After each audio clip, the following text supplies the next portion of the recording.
اور وہ لوگ جو کہتے ہیں اے ہمارے رب ہمیں اپنے ازواج اور اولاد کی طرف سے آنکھوں کی ٹھنڈک عطا فرما اور ہمیں متقی لوگوں کا امام بنا، یہی لوگ ہیں جو اپنے صبر کے بدلے جنت میں بالا خانے دیے جائیں گے اور وہ اس میں دعائے خیر اور سلام سے استقبال کیے جائیں گے، اس میں وہ ہمیشہ رہنے والے ہوں گے۔ کتنا اچھا ٹھکانہ اور کتنی اچھی قیام گاہ۔ اولاد کے لیے دعا مانگنا انبیاء اور اہل ایمان کا شیوا رہا ہے۔ ابراہیم علیہ السلام نے دعا کی تھی، رب ھب لی من الصالحین، اے میرے رب مجھے نیک اولاد عطا فرما۔ اہل ایمان کی دعا اللہ تعالیٰ نے قرآن مجید میں ذکر کی ہے، وَأَصْلِحْ لِي فِي ذُرِّيَّتِي، اور میری خاطر میری اولاد کی اصلاح کر دے۔ زکریا علیہ السلام نے دعا کی تھی، فَهَبْ لِي مِن لَّدُنكَ وَلِيًّا يَرِثُنِي وَيَرِثُ مِنْ آلِ يَعْقُوبَ وَاجْعَلْهُ رَبِّ رَضِيًّا، مجھے اپنے پاس سے ایک وارث عطا فرما جو میرا وارث بنے اور آل یعقوب کا وارث ہو، اور اے میرے رب اسے پسند کیا ہوا بنا، وہ ایسا ہو جس سے تو راضی ہو جائے، وہ پسندیدہ ہو۔ ابراہیم علیہ السلام نے دعا کی تھی، رب اجعلنی مقیم الصلاۃ ومن ذریتی ربنا وتقبل دعا، اے میرے رب مجھے بھی اور میری اولاد کو بھی نماز قائم رکھنے والا بنا، اے رب میری یہ دعا قبول فرما۔ اہل ایمان ہمیشہ اپنی اولاد کے لیے دعا کرتے ہیں۔ سورۃ الفرقان کی جو آیات میں نے آپ کے سامنے پڑھی ہیں، یہ عباد الرحمان سے متعلق آیات ہیں کہ رحمان کے خاص بندے، رحمان کے پسندیدہ بندے اللہ تعالیٰ سے دعا کرتے ہیں کہ ربنا ہب لنا من ازواجنا وذریاتنا قرۃ اعین، کہ اللہ ہمیں اپنی ازواج سے اور اپنی اولاد سے آنکھوں کی ٹھنڈک عطا فرما۔ یاد رکھیے یہ دعا ہر صاحب ایمان کا شیوا ہے، ہر مومن کو یہ دعا کرتے رہنا چاہیے، چاہے ہماری اولاد نیک ہی کیوں نہ ہو، چاہے وہ فرما بردار ہی کیوں نہ ہو، چاہے وہ قرآن کی حافظ ہی کیوں نہ ہو، چاہے وہ دین کی عالم ہی کیوں نہ ہو، پھر بھی یہ دعا مانگتے رہنا چاہیے، اس لیے کہ دل رحمان کی دو انگلیوں کے درمیان ہوتا ہے، وہ جیسے چاہے انہیں پھیر سکتا ہے۔ ہمیں نہیں معلوم کہ آج اگر ہماری اولاد دین پر ہے تو کل اس کا مستقبل کیا ہوگا، اس لیے کبھی بھی اس بارے میں بے فکر نہیں ہونا چاہیے۔ نیک سے نیک ترین اولاد بھی ہو، تہجد گزار بھی ہو، صائم اور قائم ہو، لیکن پھر بھی دعا کرتے رہیں۔ اگر آپ کی اولاد نیک ہے تو آپ کی دعائیں ان کی نیکی میں استقامت اور اضافے کا سبب بنے گی، یعنی وہ مزید نیک بنے گی، ان کے اندر مزید استقامت آئے گی، اور پھر اسی طرح ان کا ایمان بھی بڑھے گا۔ اور اگر وہ نیک نہیں ہے اور اگر وہ آپ کی آنکھوں کی ٹھنڈک نہیں ہے تو اس دعا سے انشاءاللہ وہ آپ کی آنکھوں کی ٹھنڈک بنیں گے۔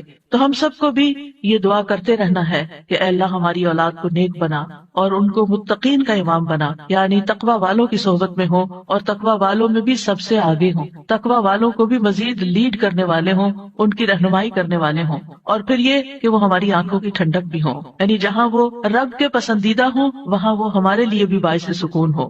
اس کے ساتھ ساتھ انسان کے لیے لازم ہے کہ وہ اپنی اولاد کی نیک تربیت بھی کرتا رہے، کیونکہ تربیت کی کوشش کرنا جو ہے ایک صبر آزما کام ہے۔ اسی لیے اس آیت کے بعد جو آیت آتی ہے اس میں صبر کرنے والوں کی جزا جنت میں غرفہ بتائی گئی ہے۔ عربوں کے ہاں گھر کے اندر جتنے بھی کمرے ہوتے ہیں ان میں سے سب سے بہترین کمرہ غرفہ کہلاتا ہے، یعنی سب سے اعلیٰ ترین درجہ۔ تو جنت میں بھی جب غرفہ کی بات ہے تو اس سے مطلب کوئی ہائی رائز بلڈنگ نہیں ہے، کیونکہ وہ ایک جگہ پر آتا نا کہ غرفات اور غرفات مبنیہ ہوں گے، تو اس سے مراد یہ ہے کہ جنت کے اعلیٰ ترین مقامات اللہ تعالیٰ ان کو عطا کرے گا، جو صبر کے ساتھ تربیت بھی کرتے رہیں گے اور صرف اپنی تربیت اور اپنی کوشش کو کافی نہیں سمجھیں گے بلکہ اللہ تعالیٰ سے دعا بھی کریں گے۔ اور بہت دفعہ ایسا بھی ہوتا ہے کہ ہم تربیت میں پوری کوشش کر لیتے ہیں لیکن اس کا اثر اولاد میں نظر نہیں آتا، اولاد آپ کی ایکسپیکٹیشن پہ پوری نہیں اترتی، آپ جیسے ان کو دیکھنا چاہتے ہیں ویسے وہ نظر نہیں آتے۔ کیا ہم نوح علیہ السلام کی تربیت پہ کوئی شک کریں گے؟ ان کے 4 بیٹے تھے جن میں سے 3 بہترین بیٹے ثابت ہوئے، لیکن ایک بیٹا اپنے ہی راستے پر چل نکلا۔ تو اس میں انسان کی کوشش اگر ہو اور انسان کے بس میں ہو اولاد کی اصلاح تو وہ سبھی کو سیدھا کر کے رکھ دے، لیکن یاد رکھیے کوشش ہماری، دعا ہماری، اور اس میں اثر ڈالنے والا اور اس کو ہماری آنکھوں کی ٹھنڈک بنانے والا صرف اور صرف ہمارا رب ہے۔ اس لیے مومن صرف اپنی کوششوں پہ بھروسہ نہیں کرتا بلکہ وہ اپنے رب کو پکارتا رہتا ہے۔ اور پھر عام طور پر یہ ہوتا ہے کہ ہم اس دعا کو اپنی دعاؤں کا حصہ نہیں بناتے۔ ہاں، جب اولاد کی طرف سے کوئی تکلیف پہنچتی ہے، جب وہ ہماری کوئی بات نہیں مانتے یا ہمیں ناراض کرتے ہیں تو پھر ہمیں خیال آتا ہے کہ ہمیں دعا کرنی چاہیے کہ ان کی اصلاح ہو جائے اور یہ سیدھے ہو جائے اور ہماری آنکھوں کی ٹھنڈک بن جائے۔ یاد رکھیے یہ صرف اولاد کے بگاڑ کے وقت کی دعا نہیں ہے بلکہ ہمیشہ یہ دعا کرتے رہنا چاہیے۔ اپنی روزمرہ زندگی کی خاص دعاؤں میں اس دعا کو شامل کر لیں۔ اپنی نمازوں میں، سجدوں میں، قبولیت کے اوقات میں اپنی اولاد کے لیے دعا کرے، کیونکہ اولاد انسان کی محبوب ترین چیزوں میں سے ہے۔ جن کو اللہ نے اولاد کی نعمت سے نوازا ہے وہ اچھی طرح سمجھ سکتے ہیں کہ ہماری زندگی میں اولاد کا کیا مقام ہے۔ یعنی جب تک انسان والدین نہیں بنتا، ماں باپ نہیں بنتا، وہ اس بات کو سمجھ ہی نہیں سکتا کہ اولاد کیا چیز ہوتی ہے، کیونکہ انسان زندگی میں مختلف چیزوں سے محبت کرتا ہے، مختلف چیزوں کے ساتھ انسان کا لگاؤ ہوتا ہے، مختلف کام یا مختلف چیزیں اس کو پسند آتی ہیں۔ لیکن جب ایک عورت ماں بنتی ہے، ایک مرد جو ہے وہ باپ بنتا ہے، تو اس کے بعد اس کی زندگی میں جو تبدیلی آتی ہے، اس کے بعد اس کی زندگی کے اندر جو خوبصورتی آتی ہے، اس کے بعد اس کی زندگی کا جو محور اور مرکز بن جاتا ہے، اور اس کی تمام توجہ کا مرکز جو چیز بن جاتی ہے، اور دن رات کی یہ ڈیوٹی 24/7 کی ہوتی ہے۔ یعنی باقی چیزوں سے تو آپ کسی وقت الگ بھی ہو سکتے ہیں، مگر یہ وہ رشتہ ہوتا ہے کہ جس سے آپ پھر مرتے دم تک الگ نہیں ہو سکتے، کیونکہ وہ آپ کے جسم کا ایک حصہ ہوتا ہے، اور اللہ تعالیٰ آپ کے دل میں ہر چیز سے زیادہ ان کے لیے محبت ڈال دیتا ہے، اور ان کی خوشی آپ کو خوش کرتی ہے، اور ان کا دکھ آپ کو دکھی کرتا ہے۔ اس لیے انسان کو ہمیشہ اپنی دعاؤں میں یہ خاص دعا کرتے رہنا چاہیے، اور قبولیت کے اوقات میں بھی، کیونکہ اولاد سے ملنے والی آنکھوں کی ٹھنڈک اسی وقت ہوتی ہے جب اولاد سیدھے رستے پر ہوتی ہے، جب اولاد نیک ہوتی ہے، اچھے کام کر رہی ہوتی ہے، تو پھر ہی ماں باپ کی آنکھوں کی ٹھنڈک ہوتی ہے۔ اور اس دعا کے دوسرے حصے میں اپنے لیے دعا ہے کہ اللہ ہمیں متقین کا امام بنا، یعنی اولاد جو ہے ہم اس کے ایک طرح سے امام ہوتے ہیں، جیسے حدیث میں آتا ہے نا، کلکم راعٍ وکلکم مسئول عن رعیتہ، تو ہر ایک ہم میں سے راعی ہے، ہر ایک لیڈر، ہر ایک ذمہ دار ہے۔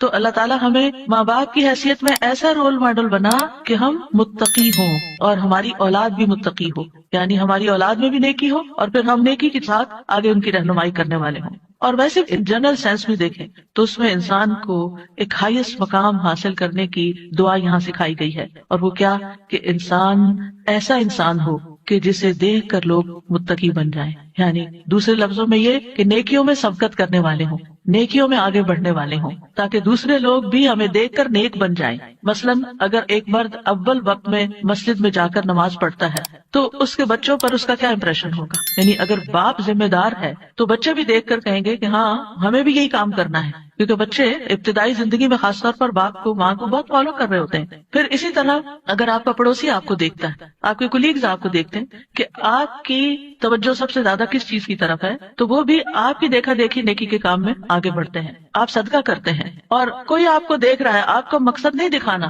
لیکن کسی کو نظر آ جاتا ہے تو آپ کو دیکھ کر وہ بھی شروع کر دیتا ہے، تو آپ اس کے کیا بن گئے؟ امام، یعنی آپ لیڈ کر رہے ہیں، آپ آگے ہیں اور وہ آپ کو فالو کر رہے ہیں۔ تو ہمیں یہ دعا کرنی چاہیے اپنے لیے کہ اللہ ہمیں نیکی کے کاموں کا امام بنا، متقین کا امام بنا۔ تو یہاں ہم دیکھتے ہیں کہ یہ عباد الرحمن کی صفات میں سے ایک صفت ہے، اور وہ کہتے ہیں والذین یقولون ربنا ہب لنا۔ ہب کا لفظ جو ہے یہ ہبہ سے ہے، اور ہبہ کہتے ہیں بلا معاوضہ کوئی چیز دینا۔ یا رب ہم نے کچھ کیا نہیں، لیکن تو اپنے پاس سے ہمیں عطا فرما، اپنی خاص رحمت سے ہمیں یہ عطا فرما۔ من ازواجنا، ازواج کا لفظ جو ہے یہ زوج سے ہے، جن اور حیوانات ان سب میں نر اور مادہ پایا جاتا ہے، جو ہر ایک دوسرے کا زوج کہلاتا ہے۔ یعنی عورت کے لیے بھی یہ لفظ استعمال ہوتا ہے اور مرد کے لیے بھی استعمال ہوتا ہے۔ اگر مرد یہ دعا کریں گے تو اپنی بیویوں کے لیے کریں گے کہ ہماری بیویاں ہمارے لیے آنکھوں کی ٹھنڈک ہوں، اور اگر عورتیں یہ دعا کریں گی تو ان کے ازواج ان کے خاوند ہوں گے کہ ان کو ہمارے لیے آنکھوں کی ٹھنڈک بنا۔ اور ذریات سے مراد، ذریت جو ہے صرف اولاد نہیں ہوتی، اولاد کی اولاد بھی ذریت کہلاتی ہے، کیونکہ آپ نے دیکھا ہوگا کہ جب آپ اپنی اولاد کے لیے دعا کرتے ہیں اور وہ کسی قابل ہوتی، بڑی ہوتی، پھر ان کے بچے پیدا ہوتے ہیں، تو بعض اوقات اپنے بچوں سے زیادہ بچوں کے بچے پیارے ہو جاتے ہیں، اور اگر وہ نیک بنتے ہیں تو ہمیں آنکھوں کی ٹھنڈک نصیب ہوتی ہے، اور اگر بچوں کے بچوں میں کوئی بگاڑ آ جائے تو آپ ایکولی دکھ اور تکلیف میں مبتلا ہو جاتے ہیں۔ تو اس لیے یہ بہت جامع دعا ہے کہ ہم صرف اپنے لیے نہیں، اپنے بچوں کے لیے نہیں، بلکہ اپنی نسلوں کے لیے دعا کر رہے ہوتے ہیں۔ تو ربنا ہب لنا من ازواجنا وذریاتنا، اور ذریات میں قرۃ اعین، آنکھوں کی ٹھنڈک۔ آپ کو معلوم ہے کہ آنکھیں ٹھنڈی بھی ہوتی ہیں اور گرم بھی ہوتی ہیں۔ آنکھوں سے جب آنسو بہتے ہیں، خوشی کے آنسو بہیں تو آنکھیں ٹھنڈی ہوتی ہیں، اور اگر غم کے آنسو ہو تو آنکھیں گرم ہو جاتی ہیں۔ تو آنکھوں کی ٹھنڈک کا مطلب ہے خوشی، مسرت، اور پھر یہ کہ آنکھوں کی ٹھنڈک ہو تو انسان پرسکون رہتا ہے، نیند بھی سکون سے آتی ہے۔ کہ بچوں کی طرف سے اگر انسان کو بے فکری ہو کہ وہ اچھے کام کر رہے ہیں، اچھی جگہ پر ہیں، سیف ہینڈز میں ہیں، تو انسان کے بہت سے غم، دکھ، پریشانیاں ختم ہو جاتی ہیں، وہ بے فکر ہو جاتا ہے۔ اور پھر اسی طرح یہ ہے کہ جب آنکھوں کی ٹھنڈک ہوتی ہے تو انسان کے دل کو بھی قرار ملتا ہے، یعنی آنکھوں کی ٹھنڈک صرف آنکھوں تک نہیں رہتی بلکہ آنکھوں سے انسان جو کچھ دیکھتا ہے وہ اس کے دل تک اتر جاتا ہے۔ ابن عباس کہتے ہیں اس سے مراد ان کی وہ اولاد ہے جو اللہ کی اطاعت کے کام کرے تاکہ دنیا اور آخرت میں انہیں آنکھوں کی ٹھنڈک نصیب ہو، یعنی جو بچے نیک ہوتے ہیں وہ ماں باپ کے لیے ان کی زندگی میں بھی خوشی کا باعث ہوتے ہیں، اور جو ماں باپ فوت ہو جاتے ہیں تو وہ ان کے لیے صدقہ جاریہ بن جاتے ہیں۔ اور پھر جب قیامت کے دن اٹھیں گے اور اولاد اور والدین کو اللہ سبحانہ تعالیٰ جمع کر دے گا اپنی جنتوں میں، تو یہ وہاں بھی ان کو دیکھ دیکھ کر خوش ہوتے رہیں گے۔ obviously جو بچے ماں باپ کے ساتھ نہیں جا سکیں گے، جو ماں باپ کا دین چھوڑ گئے یا ان کا راستہ چھوڑ گئے یا نماز روزہ چھوڑ گئے، تو پھر ظاہر ہے کہ وہ بچے چاہے دنیا میں کتنے بھی کامیاب کیوں نہ ہوں، وہ آخرت میں ساتھ نہیں ہوں گے۔ تو اس لیے جب یہ دعا کرتے ہیں تو اس میں ان کی ہدایت اور صلاح کی دعا بھی آ جاتی ہے، یعنی یہاں اس دعا سے مراد صرف بچوں کا ظاہری حسن اور خوبصورتی اور ان کی دنیا کی کامیابیاں اور دنیا میں ان کا مال و دولت کمانا، یہ بھی ٹھیک ہے، خوشی کی بات ہوتی ہے۔ بچہ خوبصورت ہو تو ماں باپ کو بہت اچھا لگتا ہے، بچہ اگر کامیاب ہو، کوئی ڈگری کر لے تو ماں باپ کو بہت اچھا لگتا ہے، بچے کو اچھی جاب مل جائے تو ماں باپ بہت خوش ہوتے ہیں۔ اور جو ماں باپ صرف دنیا کے لیے جیتے ہیں اور جن کا مطلب اور مقصد، ایم اور گول صرف دنیا کمانا ہوتا ہے، وہ انہیں باتوں پر خوش ہوتے رہتے ہیں۔ لیکن جو اہل ایمان ہوتے ہیں ان کی خوشی صرف اس چیز میں نہیں ہوتی، ان کی خوشی اولاد کی نیکی میں ہوتی ہے کہ ہماری اولاد نیک ہو۔ تو جب ہم یہ کہتے ہیں کہ ہمیں آنکھوں کی ٹھنڈک عطا کر، تو اس سے مطلب یہ ہوتا ہے کہ اللہ وہ تیرے اطاعت گزار ہوں، فرما بردار ہوں، خیر اور بھلائی کے کاموں میں آگے جانے والے ہوں، اللہ کی عبادت اچھے طریقے سے کرنے والے ہوں، گناہوں اور حرام کاموں سے بچنے والے ہوں۔ اور وجعلنا للمتقین اماما، کہ اللہ ہمارے ماتحت جتنے بھی لوگ ہیں وہ سب متقی ہوں، یعنی ایک طرف اولاد کے لیے دعا اور دوسری طرف ان لوگوں کے لیے جو ہمیں فالو کرتے ہیں یا جن کے اوپر ہم ذمہ دار بنائے گئے ہیں کہ یا اللہ ان کے اندر بھی تقویٰ پیدا کر دے، یعنی ہماری اولاد تو نیک ہو، لیکن آپ کے ساتھ جو لوگ کام کر رہے ہیں، جن کے آپ ذمہ دار ہیں، مثلاً اگر آپ استاد ہیں اور آپ کے شاگرد ہیں، یا آپ ایک لیڈر ہیں، کمیونٹی لیڈر ہیں اور آپ کے بہت سے فالوورز ہیں، یا اسی طرح اور جو بھی کام آپ لیڈرشپ رول میں کرتے ہیں، تو اللہ جو لوگ آپ کی جو ٹیم ہے، اللہ اس کو بھی متقی بنا دے، اس کے اندر بھی اپنی محبت پیدا کر دے۔ کتنی خوبصورت دعا ہے۔ ظاہر ہے کہ انسان انہی لوگوں کے ساتھ ہوتا ہے، یا تو گھر میں ہوتا ہے یا باہر کام پر ہوتا ہے۔ جب گھر میں ہوتا ہے تو کیا ہوتا ہے، بیوی اور بچوں کو دیکھ کر انسان اپنی آنکھیں ٹھنڈی کرتا ہے، اس کو ایک پرسکون ماحول ملتا ہے۔ اور جب وہ گھر سے باہر ہوتا ہے، اپنی جاب پر ہوتا ہے، اپنی ٹیم کے ساتھ ہوتا ہے، تو ان کی نیکی، ان کا اخلاق، ان کا تقویٰ دیکھ دیکھ کر اس کی آنکھیں ٹھنڈی ہوتی رہتی ہیں۔ سنسیئر اور مخلص ساتھیوں کا مل جانا یہ اللہ تعالیٰ کی بہت بڑی نعمت ہوتی ہے۔ اور پھر آپ دیکھیے کہ یہ نہ صرف ان کے تقویٰ کی دعا ہے، بلکہ جو خود متقی بننے کی خواہش رکھتا ہوگا وہی چاہے گا کہ اس کے ساتھی اور اس کے ماحول کے لوگ اور اس کے آس پاس کے لوگ تقویٰ والے ہوں۔ اور یہ معنی بھی اس کا بنتا ہے کہ یا اللہ تو ہمیں اتنا تقویٰ عطا کر کہ ہم متقین کے امام بن جائیں، یعنی ان متقین میں سے بھی سب سے آگے ہو تقویٰ میں۔ للمتقین اماما، یعنی ہمیں ہدایت کا امام بنا، لوگوں کو ہم سے ہدایت حاصل ہو، گمراہی کا امام نہ بنے، کیونکہ اللہ سبحانہ تعالیٰ نے خوش بخت لوگوں کے بارے میں فرمایا سورۃ الانبیاء میں، وَجَعَلْنَاهُمْ أَئِمَّةً يَهْدُونَ بِأَمْرِنَا وَأَوْحَيْنَا إِلَيْهِمْ فِعْلَ الْخَيْرَاتِ وَإِقَامَ الصَّلَاةِ وَإِيتَاءَ الزَّكَاةِ وَكَانُوا لَنَا عَابِدِينَ۔ اور ہم نے انہیں ایسے پیشوا بنایا جو ہمارے حکم کے ساتھ رہنمائی کرتے تھے، اور ہم نے ان کی طرف نیکیاں کرنے اور نماز قائم کرنے اور زکوٰۃ ادا کرنے کی وحی بھیجی، اور وہ صرف ہماری عبادت کرنے والے تھے۔ تو اس سے کیا پتہ چلتا ہے کہ ہم نے انہیں ایسا پیشوا بنایا جو ہمارے حکم کے ساتھ رہنمائی کرتے تھے۔ یہ ہے متقین کے امام، کہ جو اللہ کی مرضی اور اللہ ہی کے دی ہوئی جو تعلیم اور ہدایت ہے اس کے مطابق لوگوں کو گائیڈ کرتے ہیں، صرف اپنی من پسند چیزوں یا اپنی طرف سے چیزیں ایجاد نہیں کرتے۔ اور اہل شقاوت بدبخت لوگوں کے بارے میں آتا ہے وَجَعَلْنَاهُمْ أَئِمَّةً يَدْعُونَ إِلَى النَّارِ، ہم نے ان کو ایسے امام بنایا جو لوگوں کو آگ کی طرف بلاتے ہیں، جیسے فرعون تھا، قارون اور اس طرح کے لوگ کہ لوگ ان کو فالو کرتے تھے اور وہ خود بھی آگ کی طرف جانے والے، جیسے فرعون کے بارے میں آتا ہے يَقْدُمُ قَوْمَهُ يَوْمَ الْقِيَامَةِ فَأَوْرَدَهُمُ النَّارِ، کہ قیامت کے دن وہ اپنی قوم کو لیڈ کر رہا ہوگا اور انہیں آگ میں لے جا کے گرائے گا۔ تو اس لیے بہت ضروری ہے کہ ہم خیر میں اچھا نمونہ بنے۔ اور ویسے بھی آپ دیکھیں کہ انسان کے امپریشنز ہوتے ہیں، انسان جو کچھ کرتا ہے، اچھا کرتا ہے یا برا کرتا ہے، اس کے آثار ہوتے ہیں، یعنی آپ اچھا کرتے ہیں اور آپ کو دیکھ کے جتنے لوگ خاموشی سے اچھا کر لیتے ہیں وہ سارے آپ کے آثار ہو گئے اور ان سب کی نیکی آپ کی نیکی میں جمع ہو گئی. اور آپ کو دیکھ کر اگر کوئی شخص غلط ٹرینڈ اختیار کرتا ہے تو اس کی قباحت بھی آپ کے پلے میں پڑ گئی. تو متقین کا امام بننے کے لیے یاد رکھیے دو چیزیں بڑی اہم ہیں، ایک ہے صبر اور دوسرے ہے یقین. صبر اور یقین، یہ دو چیزیں ہوں تو یہ مقام حاصل کیا جا سکتا ہے. اللہ تعالیٰ فرماتے ہیں وَجَعَلْنَا مِنْهُمْ أَئِمَّةً يَهْدُونَ بِأَمْرِنَا لَمَّا صَبَرُوا وَكَانُوا بِآيَاتِنَا يُوقِنُونَ. اور جب انہوں نے صبر کیا تو ہم نے ان میں سے ایسے امام بنائے جو ہمارے حکم سے رہنمائی کرتے تھے اور وہ ہماری آیات پر یقین رکھتے تھے. یاد رکھیے ایک بچے کی تربیت صبر آزما کام ہوتا ہے اور اس کے بارے میں ہوپ فل رہنا بھی بڑا ضروری ہوتا ہے، کیونکہ اگر ہم صبر کا دامن چھوڑ دیں اور یہ کہے کہ یہ تو ماننے والے نہیں اور یہ ہماری سنتے نہیں، ٹھیک ہے جو چاہیں کریں، اور ان کو کھلی چھٹی دے دیں تو وہ تو بگاڑ کی آخری حد کو پہنچ جائیں گے. آپ کھلی چھٹی دے دیں گے نہیں، آپ کو اچھے اخلاق کے ساتھ رویے کے ساتھ وقتاً فوقتاً ان کی اصلاح کا کام کرتے رہنا ہے.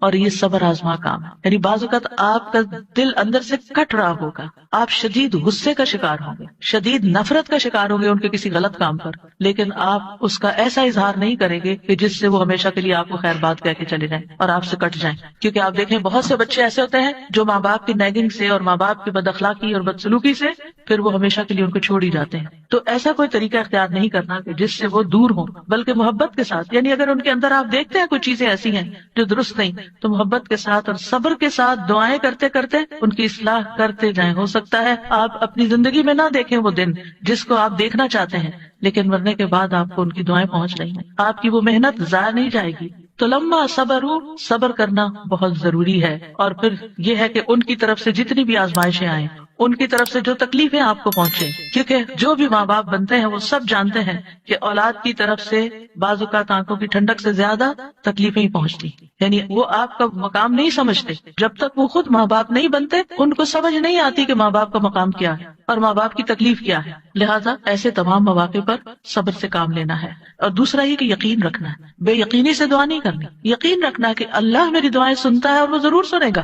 لم اکم بدعائک رب شقیا، اے رب میں تجھ سے دعا مانگ کر کبھی بدبخت ہوا ہی نہیں، تو دعاؤں کا سننے والا ہے. ایسی دعا کرنے والوں کا انجام بہت بہترین ہے. اللہ تعالیٰ فرماتے ہیں اولئک یجزون الغرفۃ، ایسے نیک بندے جن کے اندر یہ صفات ہوں، جو یہ چاہتے ہوں کہ ان کی اولاد اچھی ہو جائے، ان کے ازواج، ان کی بیوی یا شوہر اچھا ہو جائے، اور پھر صبر کے ساتھ یہ سب کام کریں تو پھر ان کا انجام بھی بہت اچھا ہے. اور وہ کیا ہے کہ جنت کا اعلیٰ ترین مقام، جیسا کہ سورۃ العنکبوت میں آتا ہے والذین آمنوا وعملوا الصالحات لنبوئنہم من الجنۃ غرفا تجری من تحتها الانہار خالدین فیہا نعم اجر العاملین الذین صبروا وعلی ربہم یتوکلون. اور جو لوگ ایمان لائے اور انہوں نے نیک کام کیے، ہم انہیں ضرور ہی جنت کے اونچے گھروں میں جگہ دیں گے، یعنی بہترین مقام پر جگہ دیں گے جن کے نیچے سے نہریں بہتی ہیں. یعنی اوپر جب ہوتا ہے تو نیچے کا سین زیادہ بہتر نظر آتا ہے.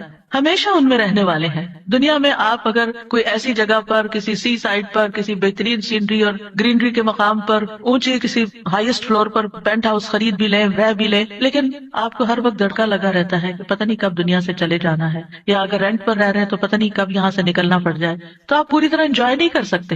یعنی انسان جتنا بھی چاہے دنیا میں کمپلیٹ انجوائمنٹ ہے ہی نہیں، کیونکہ اس کے ساتھ کئی مسائل اور کئی مشکلات ہوتی ہیں. لیکن آخرت میں بلند ترین مقامات میں فرمایا خالدین فیہا، وہ اس میں ہمیشہ رہیں گے. نکلنے کا، اس کو چھوڑنے کا، اس کے خراب ہونے کا، اس کی مینٹیننس کا کوئی فکر ہی نہیں ہے، صرف انجوائمنٹ ہی ہے.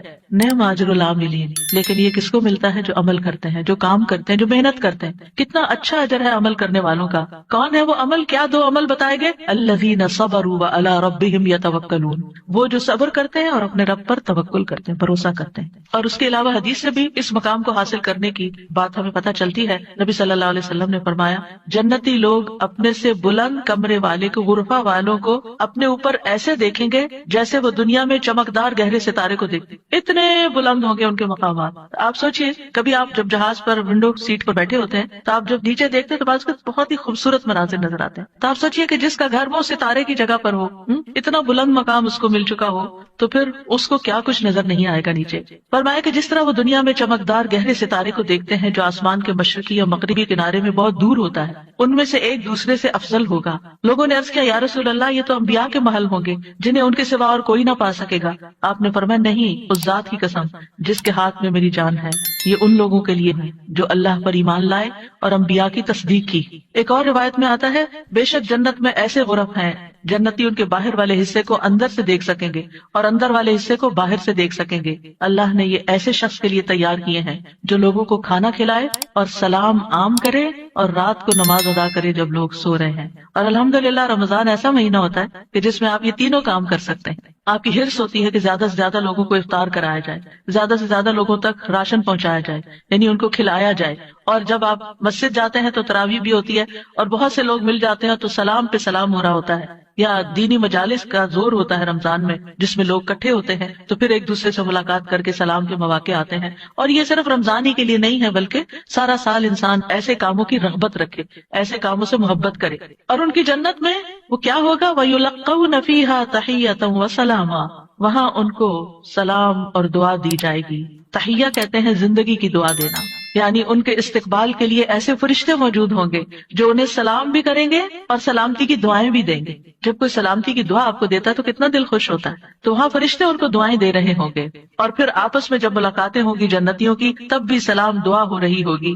اور یہ سلامتی ان کو کس لیے ملی؟ کیونکہ دنیا میں انہوں نے گناہوں سے سلامت زندگی بسر کی۔ خالدین فیہا حسنت مستقرا ومقاما، ہمیشہ اس میں رہیں گے۔ کتنا خوبصورت ٹھکانہ، کتنا اچھا مقام۔ یاد رکھیے یہ دعا گھروں کی اصلاح کی بنیاد رکھتی ہے۔ اس میں صرف اولاد ہی نہیں بلکہ ازواج بھی، یعنی شوہر اور بیوی۔ آج آپ دیکھیں کہ ہر دوسرے گھر کا یہ مسئلہ بنا ہوا ہے کہ گھر میں میاں بیوی کی لڑائیاں جاری ہیں۔ اس سے ایک دوسرے کے اندر ایک بے چینی، اداسی، پریشانی، کاموں میں رکاوٹ اور کتنی بے شمار خرابیاں، اور سب سے بڑی بات یہ کہ آپ اپنی اولاد کے لیے ایک بہترین نمونہ ہوتے ہیں۔ آپ صرف آپس میں نہیں لڑتے بلکہ اپنے بچوں کو ایک برا نمونہ پیش کر کے ان کی زندگیوں کو بھی جہنم بناتے ہیں۔ اور پھر آپ دیکھیے کہ کوئی اور انسان ناراض ہو جائے تو اس سے انسان کو اتنی تکلیف نہیں ہوتی، حتیٰ کہ اگر ماں باپ بھی ناراض ہوتے ہیں نا تو انسان اتنی پرواہ نہیں کرتا، لیکن اگر شوہر بیوی سے یا بیوی شوہر سے ناراض ہو تو انسان کی غم کی انتہا ہوتی ہے، کسی چیز میں دل نہیں لگتا، پریشانی چھا جاتی ہے اور ہر چیز بے مزہ ہو جاتی۔ چاہے خوبصورت ترین محل میں آپ رہتے ہو، خوبصورت ترین لباس آپ پہنتے ہو، بہترین کھانے آپ کھاتے ہو، لیکن اگر میاں بیوی کا آپس میں پیار نہیں ہے، آپس میں اتفاق نہیں ہے، آپس میں ایک دوسرے سے خوش نہیں ہے تو زندگی کی کوئی خوشی نہیں ہوتی۔ تو اس لیے بہت ضروری ہے کہ اس دعا سے کام لیا جائے، اور جہاں کہیں تھوڑے بہت بھی پرابلمز ہیں وہ بھی انشاءاللہ حل ہو جائیں گے، اور جہاں بڑے مسائل ہیں اور جہاں مسائل نہیں بھی وہاں بھی یہ دعا پڑھی جائے تاکہ گھروں کے اندر ایک خوبصورتی آئے۔ یعنی اللہ تعالیٰ نے ہمیں منع تو نہیں کیا کہ دنیا میں ہم محبت سے زندگی نہ گزاریں، یعنی ہمیں دنیا میں بھی محبت چاہیے، آپس کی اتفاق اور پیار چاہیے۔ ایک محبت جو ہوتی ہے وہ انسان کی ضرورت ہوتی ہے، ایک دوسرے کی کیئر کرنا ایک ضرورت ہوتی ہے ہر انسان کی۔ اور اللہ سبحانہ وتعالیٰ نے جوڑے بنائے کیوں ہیں؟ قرآن مجید میں اللہ تعالیٰ فرماتے ہیں وَمِنْ آيَاتِهِ أَنْ خَلَقَ لَكُم مِّنْ أَنفُسِكُمْ أَزْوَاجًا لِتَسْكُنُوا إِلَيْهَا وَجَعَلَ بَيْنَكُم مَّوَدَّةً وَرَحْمَةً إِنَّ فِي ذَلِكَ لَآيَاتٍ لِقَوْمٍ يَتَفَكَّرُونَ۔ اور اس کی نشانیوں میں سے ایک یہ ہے کہ اس نے تمہاری ہی جنس سے تمہارے جوڑے پیدا کیے یا بیویاں پیدا کی تاکہ تم ان کے پاس سکون حاصل کرو، اور تمہارے درمیان محبت اور رحمت پیدا کر دی۔ غور و فکر کرنے والوں کے لیے اس میں کئی نشانیاں ہیں۔ تو اللہ سبحانہ وتعالیٰ نے شادی کا مقصد کیا رکھا ہے؟ سکون کا حصول۔ اور اگر شادی کے بعد انسان کا پہلا سکون بھی جاتا رہے اور سکون ہی لٹ جائے اور تکلیف اور پریشانی ہر وقت رہے تو اس نے کیا پایا؟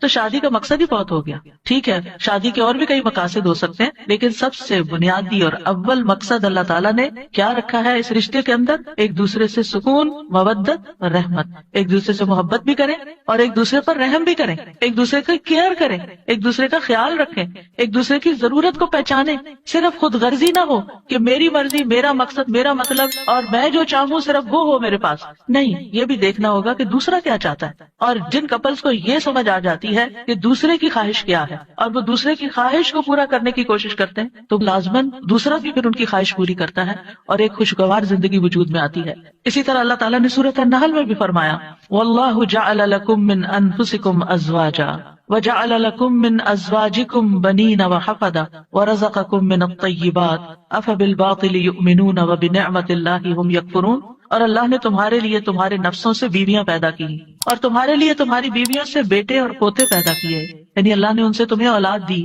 اور اس نے تمہیں پاکیزہ چیزوں سے رزق عطا کیا، کیا پھر بھی وہ باطل پر ایمان لاتے ہیں اور اللہ کی نعمت کا انکار کرتے ہیں، یعنی اللہ تعالیٰ کی نعمتوں کی ناشکری کرتے ہیں؟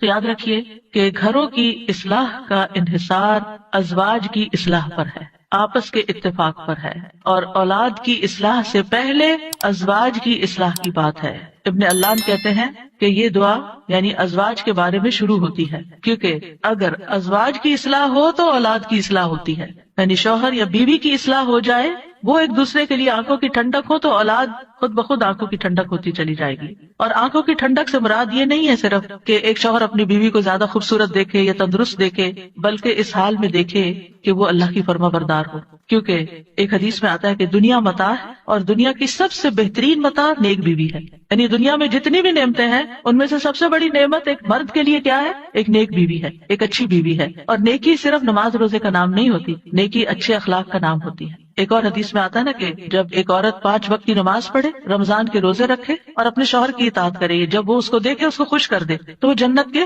جس دروازے سے چاہے داخل ہو جائے، یعنی اس تعلق کی بہتری اور خوبصورتی کا اتنا زیادہ اہتمام کیا گیا ہے۔ اور پھر آپ دیکھیں کہ متقین کا امام بننے کے لیے انسان کو پہلے گھر میں اچھا امام بننے کی ضرورت ہے، یعنی گھر سے باہر آپ اسی صورت میں اچھے امام بن سکتے ہیں جب آپ گھر کے اندر خوبصورتی لاتے ہیں اور اس کے لیے کوشش بھی کرتے ہیں۔ دیکھیے کچھ رشتے ہمیں اللہ کی طرف سے بنے بنائے مل جاتے ہیں، جیسے ماں باپ کا رشتہ ہے، ماں باپ سے آپ کو انکنڈیشنل لو ملتا ہے، آپ اچھا کریں آپ برا کریں، آپ ان کو خوش کریں آپ ان کو ستائیں، آپ ان کے قریب ہوں آپ ان سے دور ہوں، وہ آپ سے محبت کرتے ہی نہیں، آپ زندہ ہوں آپ مر جائیں، ہر صورت میں محبت کرتے ہیں۔ آپ نے دیکھا ان ماؤں کو جن کا کوئی بچہ فوت ہو جائے تو وہ زندہ کو بھول گئے، اسی کو یاد کرتی رہتی ہیں جو چلا گیا ہے، قریب ہو تب بھی محبت کرتے ہیں، دور ہو تب بھی محبت کرتے ہیں۔ ماں باپ کی محبت انکنڈیشنل، لیکن ازواج کی محبت کنڈیشنل ہوتی ہے۔ اگر آپ اچھے اخلاق کا مظاہرہ کریں گے، اچھے انسان بن کر رہیں گے تو آپ کی محبت بڑھتی جائے گی، لیکن اگر آپ اپنے اخلاق کو کھو دیں گے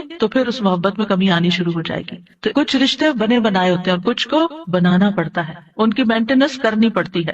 یاد رکھیے شادی جو ہے یہ انبیاء کا طریقہ ہے، نیک لوگوں کا طریقہ ہے، ہمارے دین کا شعار ہے۔ نکاح جو ہے وہ نصف ایمان ہے، یعنی ہمارے دین میں کرسچینٹی کی طرح یہ نہیں ہے کہ آپ شادی نہیں کریں، آپ نن بن جائیں، آپ فقیر بن جائیں اور آپ زیادہ نیک ہیں، نہیں، آپ شادی کر کے زیادہ نیکی کما سکتے ہیں۔ یعنی اسلام جو ہے وہ فطری ضروریات کو مد نظر رکھتا ہے۔ اللہ تعالیٰ فرماتے ہیں یقیناً آپ سے پہلے بھی ہم نے کئی رسولوں کو بھیجا اور ہم نے ان کے لیے بیویاں اور اولاد بنائی، یعنی پیغمبر بھی بیویوں والے اور اولادوں والے تھے۔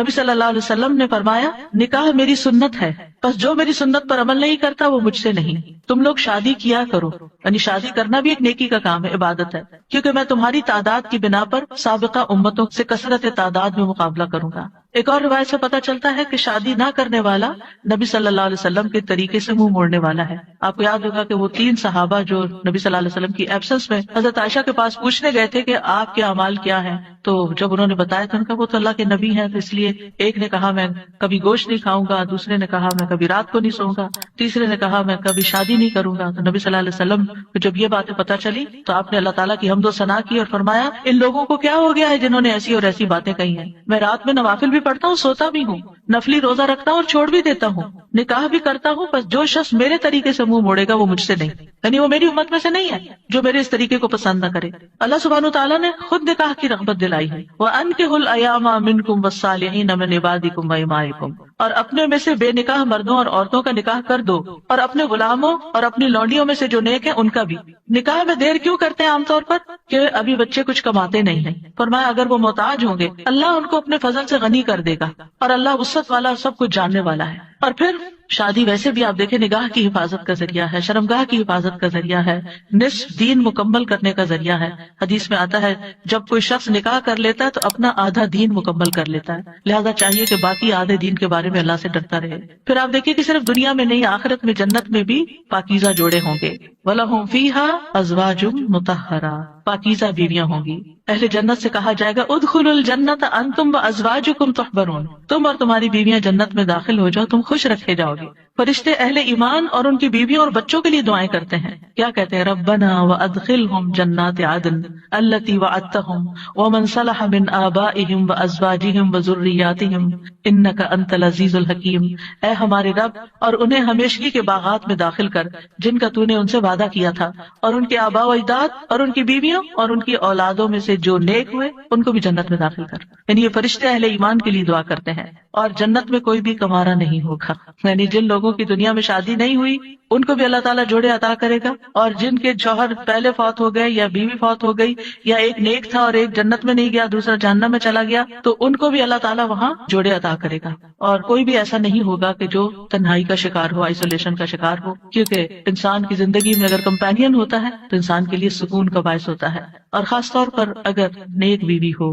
قرآن مجید میں آتا ہے فالصالحات قانتات، نیک عورتیں وہ ہیں جو شوہروں کی فرمانبردار ہوں، ان کی بات ماننے والی ہوں، اور ان کی عدم موجودگی میں اللہ کی حفاظت میں ان کے حقوق کی حفاظت کرنے والی، یعنی اپنی جان اور مال کی حفاظت کریں جب شوہر نہ بھی موجود ہوں. پھر ہمیں یہ کہا گیا ہے کہ پاک دامن عورت سے شادی کی جائے. اور عورت سے شادی کا معیار کیا رکھا گیا؟ نبی صلی اللہ علیہ وسلم نے فرمایا عورت سے 4 چیزوں کی وجہ سے نکاح کیا جاتا ہے، اس کے مال و دولت کی وجہ سے، یا اس کے حسب نسب کی وجہ سے، یا اس کی خوبصورتی کی وجہ سے، یا اس کی دینداری کی وجہ سے. تیرے ہاتھ خاک آلود ہوں، دیندار عورت سے شادی کر کے کامیابی حاصل کرو، کیونکہ اگر دین والی تمہارے گھر میں آئے گی تو اللہ سے ڈرنے والی ہوگی، اس کا اخلاق اچھا ہوگا، اس کے اندر بگاڑ نہیں ہوگا، تمہیں اس کو بار بار نماز کی پابندی کے لیے نہیں کہنا پڑے گا، اس کو نیکی کی طرف لانے کے لیے بہت ایفرٹ نہیں کرنی پڑے گی. اور پھر آپ دیکھیں کہ ایک ماں کے اوپر انحصار ہوتا ہے کہ بچوں کی کیا تربیت کرتی ہے، کیونکہ تربیت اولاد باپ کا حصہ کم ہوتا ہے، ماں کا حصہ زیادہ ہوتا ہے. اگر ایک بچہ اپنی ماں کو نیک دیکھتا ہے تو اس کے اندر ایک نیکی کی محبت پیدا ہوتی ہے. تو بہرحال یہ رشتے جو ہیں ان کے لیے دعا بھی ہے، اور اس کے ساتھ ساتھ انتخاب بھی اچھا ہو، اور پھر ان کو بنانے کے لیے کوشش بھی رہے. اللہ تعالیٰ مردوں کو حکم دیتے ہیں وَعَاشِرُوهُنَّ بِالْمَعْرُوفِ، عورتوں کے ساتھ بھلے طریقے سے زندگی بسر کرو، یعنی ان کے حقوق ادا کرو، اور ایک دوسرے سے محبت کرنا جو ہے یہ بھی دین کا حصہ ہے. عقبہ بن عامر کہتے ہیں میں نے رسول اللہ صلی اللہ علیہ وسلم کو یہ فرماتے ہوئے سنا کہ اسلام میں جائز لہو میں 3 چیزیں آتی ہیں: انسان کا اپنی بیوی کے ساتھ دل لگی میں مصروف ہونا، ہنسی مذاق کرنا، اپنے گھوڑے کی دیکھ بھال کرنا یعنی اس کے ساتھ ٹائم سپینڈ کرنا، اور تیر اندازی کرنا. بظاہر دیکھا جائے تو یہ ٹائم ویسٹر بھی ہو سکتے ہیں، لیکن یہ ہمارے دین میں ایک نیکی تصور کیے جاتے ہیں. یہ شغل جو ہے یا یہ ہابیز جو ہیں یہ پسندیدہ ہے. پھر یہ ہے کہ شوہر اور بیوی کو ایک دوسرے کا حق ادا کرنا ہے، کیونکہ یہ حقوق اللہ نے ایک دوسرے کے ذمے رکھے ہیں اور اللہ تعالیٰ قیامت کے دن پوچھے گا. بعض اوقات ایک بیوی یہ کہتی ہے کہ میں شوہر کا حق نہیں دیتی کیونکہ وہ بھی میری فلاں بات نہیں مانتا، یا شوہر یہ کہتا ہے میں بیوی کا حق نہیں دیتا کیونکہ میری وہ فلاں بات نہیں مانتی. نہیں، جب تک آپ اس رشتے میں ہیں دونوں کو ایک دوسرے کا حق دیتے رہنا چاہیے. اور کیوں دینا چاہیے؟ کہ اللہ کا حکم ہے، اس لیے نہیں کہ شوہر خوش ہوگا یا بیوی خوش ہوگی، اس لیے کہ میرے رب کا حکم ہے، اس لیے مجھے یہ کام کرنا ہے. اور جب آپ رب کو راضی کرتے ہیں تو رب بندوں کو بھی آپ سے راضی کر دیتا ہے. پھر اسی طرح یہ ہے کہ ایک دوسرے سے اچھے اخلاق کے ساتھ پیش آنا.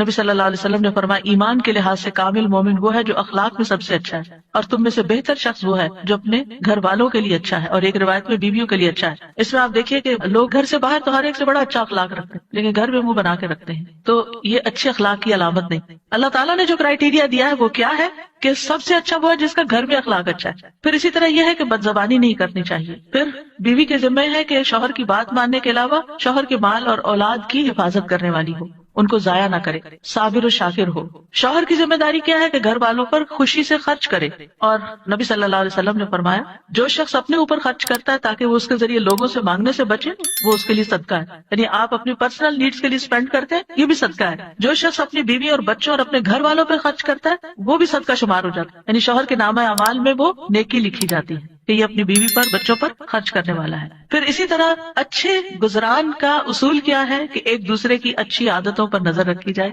اور بری عادتوں کو اگنور کیا جائے. اگر ہم نے یہ ایکویشن بدلی کہ بری عادتوں کو ہر وقت ہائی لائٹ کیا، تم یہ نہیں کرتی، تم یہ نہیں کرتے، تم یہ نہیں کرتی، تم یہ نہیں کرتے، تو پھر زندگی جہنم بن سکتی ہے. کیونکہ ہر وقت اگر انسان اسی میں کڑتا رہے کہ اس شخص میں کیا خرابی ہے، کیا نہیں ہے، کیا کون سی برائی ہے، کون سی غلط عادت ہے، اور اسی پر لڑائی جھگڑا کرتا رہے، تو زندگی میں انجوائمنٹ نہیں رہتی. بلکہ اس کے برعکس نبی صلی اللہ علیہ وسلم نے یہ فرمایا کوئی مومن شخص کسی مومن عورت سے بغض نہ رکھے، یعنی بیوی سے نفرت نہیں کرنی چاہیے.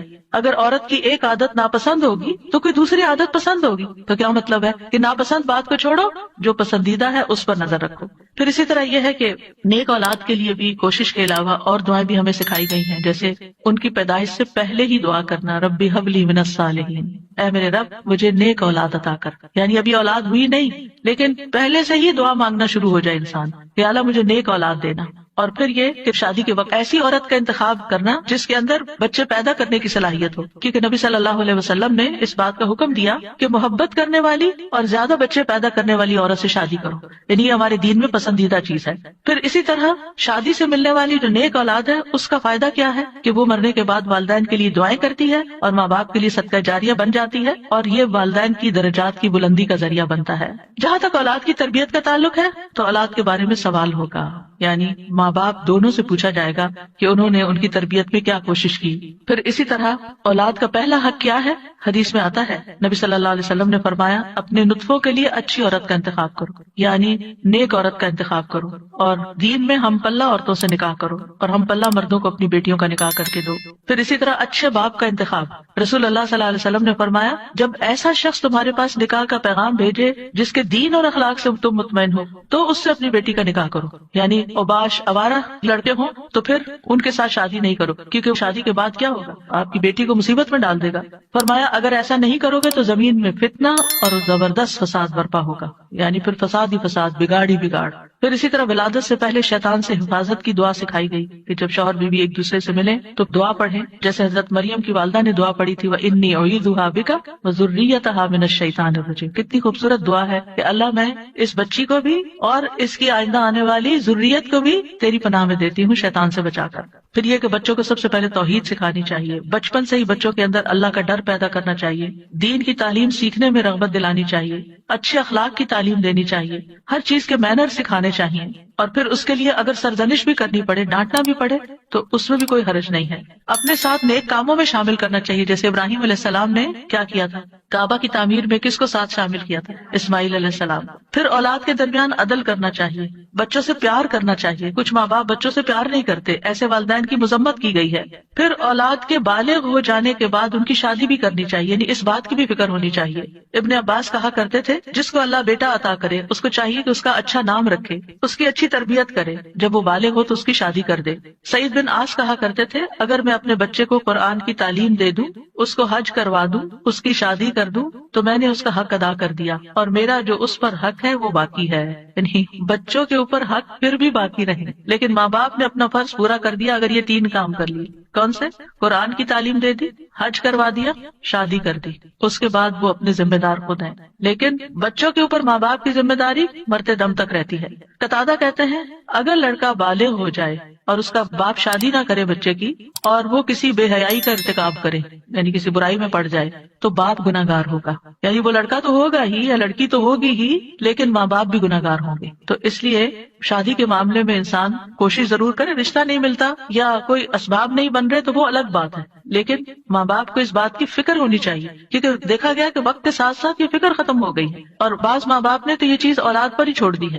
پھر اسی طرح یہ بھی خوشخبری سن لیجئے کہ والدین کی دعائیں اپنی اولاد کے حق میں قبول ہوتی ہیں، اس لیے بچوں کے لیے زیادہ سے زیادہ دعائیں کیا کریں. یعنی خاص طور پر اگر بچے جو ہے وہ دور ہوں یا آپ کی ایکسپیکٹیشن پہ پورے نہیں اتر رہے ہوں تو ان کو اپنی دعاؤں میں یاد رکھیں. نبی صلی اللہ علیہ وسلم نے فرمایا 3 قسم کے لوگوں کی دعائیں قبول ہوتی ہیں اور ان کی قبولیت میں کوئی شک و شبہ نہیں: مظلوم کی دعا، مسافر کی دعا، اور والد کی اپنے اولاد کے لیے دعا. تو اس لیے ہمیں دعائیں کرتے رہنا چاہیے، اور ان دعاؤں میں ربنا حب لنا من ازواجنا، جن کو آتی ہے وہ بھی پڑھیں، ربنا حب لنا من ازواجنا وذریاتنا قرۃ اعین وجعلنا للمتقین اماما. اب اس میں آپ دیکھیے کہ آپ نے فوکس کرنا ہے ازواج، ذریات، اور پھر للمتقین اماما، للمتقین اماما. اس میں وہ لوگ بھی آ جاتے ہیں جن کی ازواج نہیں یا جن کی اولاد نہیں، تو وہ کیا ہے؟ متقین کے امام. کیونکہ آپ دیکھیے کہ حضرت عائشہ رضی اللہ تعالیٰ عنہا جو تھی بہت ینگ ایج میں 18 ایئرس کی تھی کہ وہ بیوہ ہو گئی تھی، بہت چھوٹی عمر میں. لیکن آپ کو معلوم ہے ان کے شاگردوں کی تعداد کتنی زیادہ. ایک تو کچھ ڈائریکٹ شاگرد تھے نا، اور ایک آج تک ہم سب شاگرد ہیں ان کے.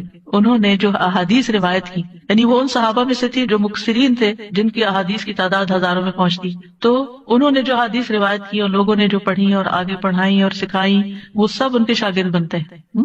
تو ایسے لوگ جو وہ علم حاصل کرتے ہیں اور وہ تقوی حاصل کرتے ہیں، تو یہ بھی ایک لیڈرشپ ہوتی ہے۔ ہو سکتا ہے کہ یہ لیکچر کچھ ایسے لوگ بھی سن رہے ہوں کہ جن کی ابھی شادی نہیں ہوئی، یا شادی ہوئی تو شوہر نہیں ہے، شوہر چلا گیا دنیا سے، یا ڈیورس ہو گئی، یا پھر یہ کہ شادی ہوئی شوہر ساتھ ہے لیکن بچے نہیں ہوئے، یا یہ کہ بچے ہوئے اور فوت ہو گئے، یعنی کئی سیناریوز ہیں نا، کئی سچویشن بن جاتی ہیں۔ تو جو بھی کوئی سچویشن ہو، اس میں دعا کا یہ پہلا حصہ پڑھنے کے ساتھ ساتھ دوسرا حصہ آپ کے لیے ایک زبردست تسلی کا ذریعہ ہے کہ اگر ہمارے پاس دنیا کی یہ نعمتیں نہیں ہیں، یہ دنیا کی نعمتیں ہیں نا، اگر اللہ تعالیٰ نے لے لی تو اللہ تعالیٰ اس کا عوض بھی بہت زبردست دے گا۔ تو اللہ نے جو دوسری اپرچونٹیز اور جو دوسرے مواقع رکھے ہیں، ان سے ہمیں فائدہ اٹھانا چاہیے اور ایسے کام کرنے چاہیے اور ایسے کاموں میں اپنا وقت لگانا چاہیے۔ اور خاص طور پر میں ان خواتین سے کہوں گی جن کے بچے بڑے ہو چکے ہیں، جو اپنے بچوں سے فارغ ہو چکی ہیں اور اللہ تعالیٰ نے ان کو صحت جیسی نعمت عطا کر رکھی ہے، ان کو وقت دے رکھا ہے، ان کو مال دے رکھا ہے، وہ اپنے وقت کو کمیونٹی سروسز میں ضرور لگائیں۔ یعنی اگر تعلیم ہے ان کے پاس تو دوسروں کو تعلیم دیں، اور اگر ان کے پاس کوئی اسکلز ہیں تو وہ دوسروں کو اسکل سکھائیں، اور اگر کسی بھی قسم کا کوئی والنٹیئر ورک وہ کر سکتے ہیں تو اپنے آپ کو خود آفر کریں۔ تو ہو سکتا ہے کہ جہاں پر آپ آفر کریں وہاں آپ کے لیے کوئی اپرچونٹی موجود ہو اور آپ نیک کام میں حصہ لے لیں۔ اور اس کا یہ مطلب نہیں کہ یہ صرف فارغ لوگوں کا کام ہوتا ہے کہ وہ دین کی خدمت کرتے رہیں۔ صحابہ کرام نے اپنی ازواج اولاد کے ساتھ بھی یہ کام کیا ہے۔ یاد رکھیے، جس طرح ہم اپنی دنیا کو بنانے کے لیے، اپنی اولاد کو سنوارنے کے لیے ہم کوشش کرتے ہیں، اسی طرح ہمیں دوسروں کی اولاد اور دوسرے لوگوں کی بھی فکر ہونی چاہیے، ان کے لیے بھی خیر خواہی کرنی چاہیے۔ اور میں نے اپنی زندگی میں ایکسپیرینس کیا ہے کہ میں نے شاید اپنے بچوں سے زیادہ دوسروں کی فکر کی ہے اور اللہ تعالیٰ نے وہ خیر واپس لوٹا دی۔ یعنی اپنی اولاد کو شاید اتنا وقت جتنا ایک عام ایوریج ماں باپ دیتے ہیں اتنا شاید نہ دے سکی، لیکن الحمدللہ اللہ سبحانہ وتعالیٰ نے وہ خیر قبول کی اور میرے بچوں کو بھی ہدایت دے دی۔ تو ایسا نہیں ہوتا کہ جب ہم خیر بانٹتے ہیں تو خود خیر سے محروم ہو جاتے ہیں۔ کوئی امتحان آزمائش تو ہو سکتی ہے۔